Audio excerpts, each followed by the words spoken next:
whose father had escaped from China, swam from Mexico to California, while her mother fled from the communist revolution. Together they grew a family in the ghettos of Los Angeles. Koo went on to study cybernetics in UCLA and worked for multinationals like Procter & Gamble and Bankers Trust before joining her husband in Singapore. In 1999, she founded 2 startups, but it was her third venture that she found her calling, CXA Group, an award-winning insurtech startup, backed by Facebook co-founder Eduardo Severin, with a valuation of around $250 million. When you look back at your journey, are you amazed at how far you've come? Yes, I am. I didn't know we would go so far. I didn't realize we would hit so many countries. So, yes, in those stressful moments, I try to think of how far we've come. You don't exactly fit the CEO profile of a young tech startup. Yes, I'm the opposite. I'm like the grandma. Any regrets about not starting your journey a lot earlier? I don't know if I have regrets.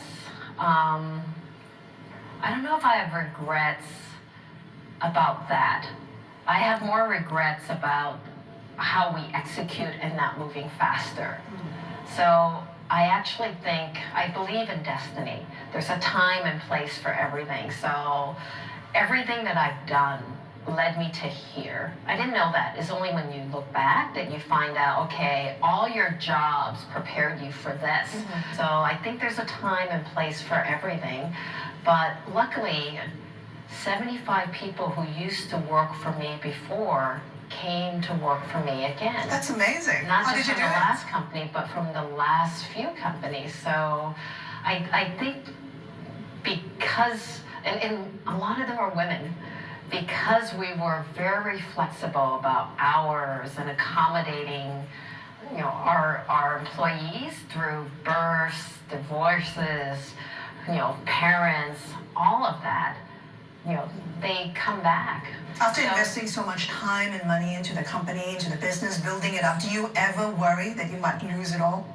I think the team worries and my husband worry more than I worry. Pretty confident. I'm fairly confident. It's a gut feeling figure out a way. I don't think it's a gut. It's really just having worked through so many crises, overcome so many obstacles all the way through. You just know that if you could just figure it out, you'll get there. So, but sometimes you have to work through a lot of people, and sometimes they're not that confident. So how do you together, give everyone hope, even when there's no hope? How do you problem solve to get to the next stage? How do you quickly execute? So really holding everything together. You have to hold everything together because it's difficult. You're Chinese American. Yes. And I've been reading your bio. You grew up in the ghetto of Los Angeles. Yes. What was your childhood like?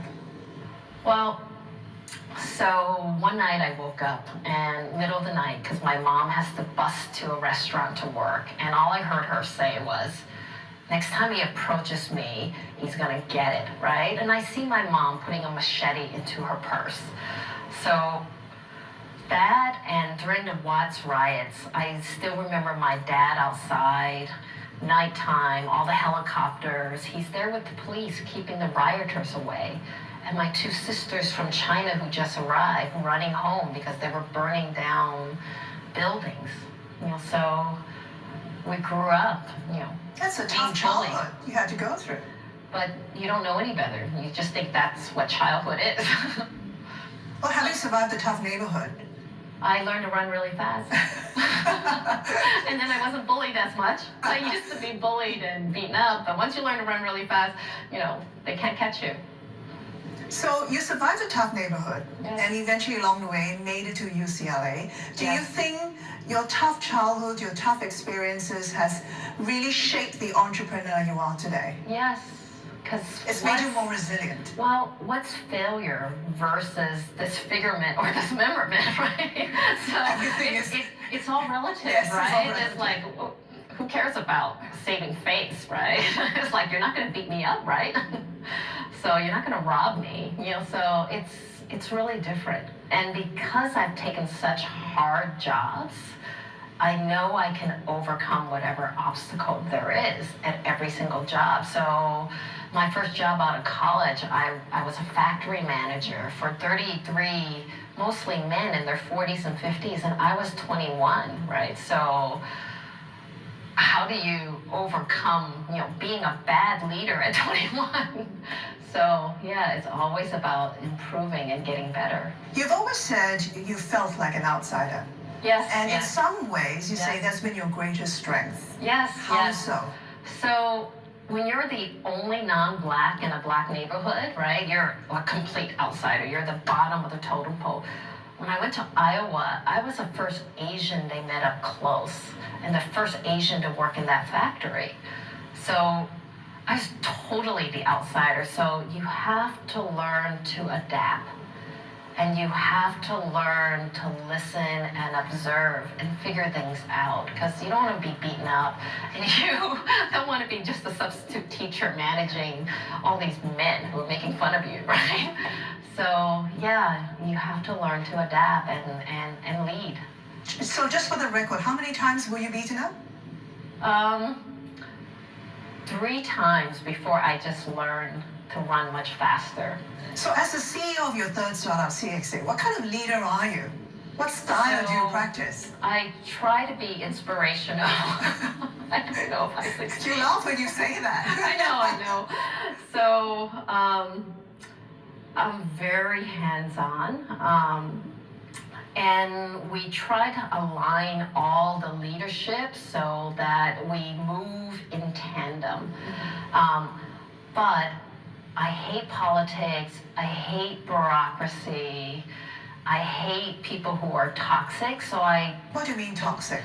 So people who are know-it-alls, who think they're always right, who mistreat their fellow employees, who after the meeting throw stones and are very negative. So they treat clients well, but they come in here and treat the employees poorly. And they create a lot of negativity, so I let those employees go, even if they're effective, even if there are rainmakers, because it leads to a bad culture. Are you happy with the culture today? I think we work at it all the time. We actually have a pretty family culture. We do a lot together. I mean, we even had a wellness program for all employees when we're about 200 people. And so together we lost 60 kilograms and 300 centimeters off our waist, right? Half the employees said they were less stressed and were happier. So we're always trying. We have to eat what we have to eat. You sound like one big happy family. We try to be a family, but we also try to execute at the same time. And finally, you're going to be 60 years old in a couple of years' time. Oh, yeah. Where do you see yourself in the startup world? Still going at it? I would be even older than most of the other female entrepreneurs are not in hardcore insurtech, health tech. And now that the banks are licensing us, we're also fintech, right? So I do want to be a role model, not just for other female entrepreneurs, but then women who aren't happy at their jobs. I want them to take a risk, right? Because if you never try, you don't know. If you don't go outside your comfort zone, you aren't gaining those skill sets to do something different. So it's okay, and it's okay to fail. I failed my whole life, right? So you didn't fail your whole life. You think you failed. Yes, but now if I could take all those skill sets, learn from a life of hardship and just trying to get better and better every day, could I make an impact? Could I get others to make an impact? Can we have CXA and all our employees make an impact? Rosaline, thank you so much for talking to me. Thank you.